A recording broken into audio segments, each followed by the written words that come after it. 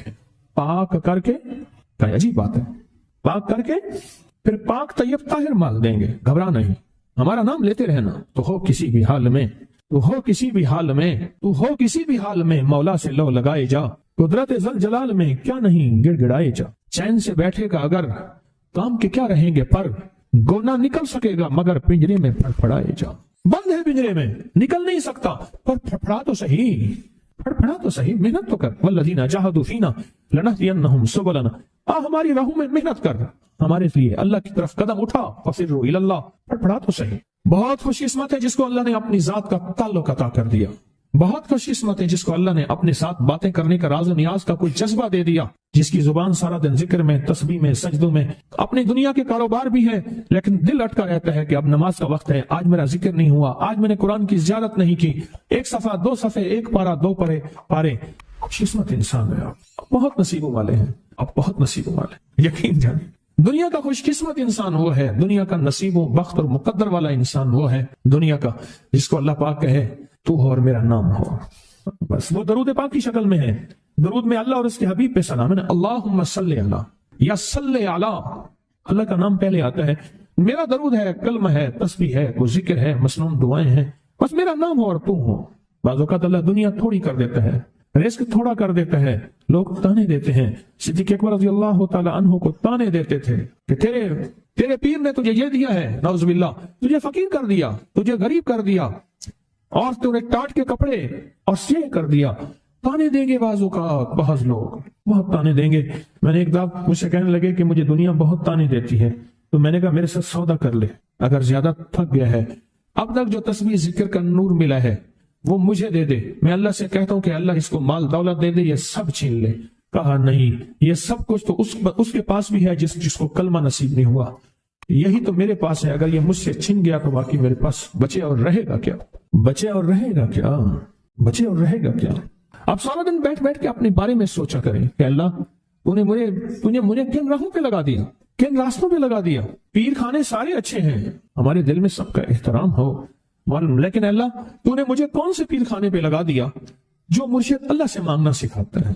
کہتا ہے اگر میں مر بھی جاؤں، اس دنیا سے رخصت ہو جاؤں، موت آخر ہے، تو پریشان نہ ہونا۔ کہا کہ وہ ایک راہیں دے کر گیا ہے، انہی راہوں پہ چلنا ہے۔ ایک وقت تھا پیر صاحب تھے، تعویذ دیتے تھے، تھپکی دیتے تھے، دعا کر دیتے تھے، اللہ میرے کام بنا دیتا تھا۔ پیر گیا، دعا بھی گئی، تھپکی بھی گئی، تعویذ بھی گیا۔ نہیں، پیر جائے پر پیر کا رب تو ہے نا، فَأَيْنَ اللَّهُ، اللہ کہاں جائے گا؟ پیر کا رب تو ہے، اور اصل وہی ہے۔ کل من علیہا، ساری چیزوں کو فنا ہے، اسی کی ذات کو بقا ہے۔ کتنے خوش قسمت ہیں، اللہ نے مجھے اپنا نام نصیب کر دیا، اللہ نے مجھے اپنا نام نصیب کر۔ ایک صاحب میرے پاس آئے، کہنے لگے مجھ سے ذکر نہیں ہوتا، تسبیح نہیں ہوتی، کچھ نہیں ہوتا، میں ذکر کرنے لگتا ہوں گالیاں آ جاتی ہیں، میں ذکر کرنے لگتا ہوں میرے منہ پہ گالیاں آ جاتی ہیں۔ کہا کہ میں دیتا نہیں ہوں، پر منہ پہ زبان پہ گالی جاری ہو جاتی ہے۔ آپ لفظ پہ غور کیجیے، گالی جاری ہو جاتی ہے، میں دیتا نہیں ہوں، زبان پہ گالی جاری ہو جاتی ہے۔ تو ممکن ہے کہ میری زبان پہ ذکر ہو۔ تو میں نے اس سے پوچھا کہ کیا کرتے تھے؟ اس کا کوئی پیشہ ہے؟ مناسب نہیں۔ والد کیا کرتا تھا؟ اس کا بھی پیشہ تھا، اس پیشے کا اثر، اس رزق کا اثر، اللہ نے اپنا نام چھین دیا۔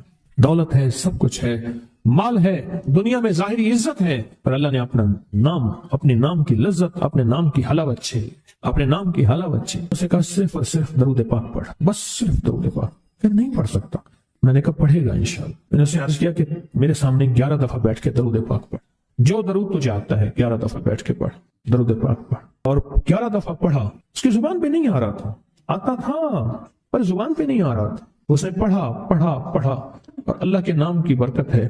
کیوں میں نے درود کیوں بتایا؟ کہ اللہ کے نام کی برکت ہے کہ درود پاک وہ واحد عمل ہے، فرمایا اگر ریاکاری، دکھاوے کی نیت سے بھی پڑھو، اللہ کہتا ہے قبول ہے۔ دکھاوا، ریاکاری، لوگ مجھے نیک کہیں، لوگ واہ واہ کہیں، اللہ کے لیے نہیں کر رہا، حالانکہ یہ عبادت کبھی بھی اس کی بارگاہ میں قبول نہیں ہے، کبھی بھی قبول نہیں ہے جو اللہ کے لیے نہ کی جائے۔ پھر اللہ کہتا ہے نہیں، مجھے اپنے حبیب پہ درود اتنا پسند ہے کہ درود پڑھو اور جس حال میں پڑھو، حالانکہ مومن ریاکار تو ہو ہی نہیں سکتا، جس حال میں پڑھو میں قبول کروں گا۔ میں نے کہا میرے دل میں اللہ نے یہ بات ڈالی اسی وقت، اور یہ دلیل کے ساتھ ڈالی، میں نے اس کو درود بتایا، اور اللہ کا نظام دیکھیں، اس کی شان کریمی دیکھیں۔ پھر جو اس کی زبان پہ درود جاری ہوا، مجھ سے کہنے لگا کہ میں ہفتے میں 1.25 لاکھ کر لیتا ہوں، ہفتے میں 1.25 لاکھ کر لیتا ہوں۔ ایک دو اس نے مجھے عجیب خواب سنایا، کچھ خواب ایسے ہیں جو یاد رہتے ہیں۔ کہنے لگا میں دیکھا کہ ہاتھ ٹکڑے ٹکڑے ہو رہے ہیں، ہر چیز ٹوٹ رہی ہے، اور ایک شور ہے، کوئی گونج ہے، اس کی وجہ سے ہر چیز ختم ہو چکی، اور مجھے کسی نے کہا قیامت آ گئی ہے، پریشان ہوں، کہاں جاؤں؟ ان المفر کلا لا وزر الى ربک یومئذ المستقر، کہاں جاؤں؟ آخرکار کہا کہ میرے ساتھ ایک بندہ دوڑتا ہانپتا کامتا آیا، اور وہ بھی پریشان تھا۔ میں نے کہا یہ بھی میں اتنا ہے، پوچھا کہاں؟ کہا قیامت آ گئی، کہاں جاؤں؟ بس ہم دونوں پھر ایک طرف دوڑ پڑے، آگے دیکھا تو ایک بہت بڑا ترازو ہے، اور مجھے پکڑ کے کہا تیرا نام اعمال ہے، جلدی کر۔ کہا کہ میرے پاس ایک طرف پہاڑ کے پتھر کالے تھے، اور اس میں کوئی کالے جانور تھے، اور کہا یہ سارا تیرا گناہ ہے، سب ہے، اور ایک طرف ترازو تھا، اس میں چند ذرے تھے اور کچھ بھی نہیں تھا، کہا یہ تیری نیکیاں ہیں۔ کہا میں نے سمجھا بس ختم ہو گیا۔ اللہ پاک جل شانہ کے فرشتے آگے بڑھے، اور کچھ چیزیں اٹھا کے نا ایسے ترازو میں ڈالتے جا رہے تھے جو نظر نہیں آ رہی تھی، پر ایسے محسوس ہو رہا تھا کہ ان کے ڈالنے سے ترازو ایک دم ہلا ہے، کوئی وزنی چیز آئی ہے۔ ابھی بہت سارا باقی تھا کہ ترازو میرا جھک گیا، اور میں جا تو کامیاب ہے۔ میں نے پوچھا یہ کون سا عمل ہے؟ کہا تو نے عشق اور جذبے کے ساتھ وہ جو درود پاک پڑھا تھا، یہ وہی عمل ہے۔ اب قیامت کے دن بندہ جائے گا قبر میں، جب بندہ جائے گا تو وہ بندہ جو ہے پریشان ہوگا، تو اچانک ایک دروازہ کھلے گا، اس میں روشنی آئے گی اور ایک نیک جوان صالح خوبصورت اس کے ساتھ بیٹھے گا اور اس کے ہر سوال کا جواب دیا جاتا جائے گا، ہر سوال کا جواب، اور منکر نکیر چلے جائیں گے اور اس کی قبر میں جنت کی کھڑکیاں کھل جائیں گے، جنت کے دروازے کھل جائیں گے۔ پوچھے گا یہ کیا ہے، آپ کون ہیں؟ کہا وہ درود ہوں جو دنیا میں تو اٹھتے بیٹھتے سوتے جاگتے پڑھتا تھا، وہ درود تو دنیا میں مجھے نہیں بھولا تھا، آج میں تجھے نہیں بھول۔ کبھی نہ سوچے ہیں کہ مجھے تسبیح سے، ذکر سے، درود سے، کلمے سے، سورت اخلاص سے اور اس دعا سے کچھ نہ ملا، کیونکہ آپ کو یہ کانوں میں ڈالنے والے بہت ملیں گے۔ کیا پایا، کیا ملا؟ فلاں کو تو یہ ملا، فلاں کو تو یہ ملا، تجھے کیا ملا؟ بہت ملیں گے، بہت ملیں گے، بہت ملیں گے، اور ایسے لوگ ملیں گے کہ جس کا گمان سے بالا تر ہے، ایسی دلیلوں کے ساتھ بات کریں گے، آپ کے قدم ڈگمگا جائیں گے، ہل جائے گا، اور انسان سوچنے لگ جائے گا کہ میں نے تسبیح خانے کا انتخاب غلط کیا ہے، یا پھر اپنے شیخ اور مرشد کے بارے میں وساوس اور بدگمانیوں کی بھار مار کر دے گا، اور شیخ اور مرشد کی جاسوسی اور تعقب پہ لگا دے گا، اور بدگمانیاں، شک بڑھ جائیں گے۔ اگر شک اور وسوسے بدگمانیاں بڑھ گئے ہیں تو سمجھ لے کچھ تھا تو چور آیا، اگر نہ تھا تو چور کہاں آتا۔ اب اپنے آپ کو یہیں سنبھال